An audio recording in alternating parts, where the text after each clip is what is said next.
Вака изгледа мозаикот од протестите на иницијативата за заедничка Македонија кои од утре влегуваат во третата недела. Демонстрантите бараат да се повлече како што ја нарекуваат тиранската платформа на албанските партии, кои според нив е изготвена во соседна држава. За комуникологот Петар Арсовски оваа платформа е погрешно протолкувана и се злоупотребува од страна на одредени политички партии. Партиите дигнаа тензии такви да не може нормално да се разговара за таа платформа.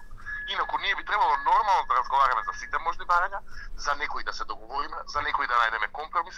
И поранешниот председател на Собранието Стојан Андов вели дека трите албански партии во Македонија направија тактичка грешка во начинот на објавувањето на целокупното прашање околу реформите.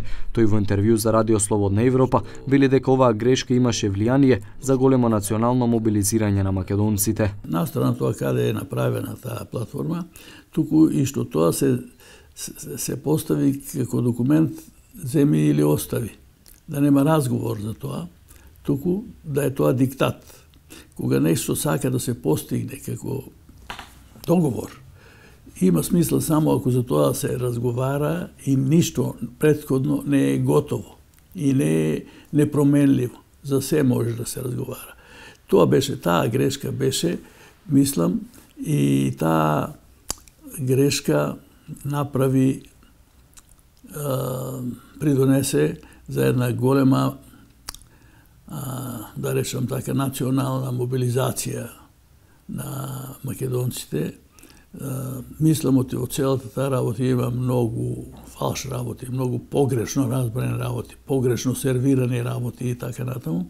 И мислам, наскоро, кога ќе почне да се разјаснуваат работите, ќе се смири и таа мала нервоза во меѓуетничките односи. Поранешниот градоначалник на Скопје Трифун Костовски вели дека има големи недоразбирања околу двојазичноста со што се манипулираат граѓаните.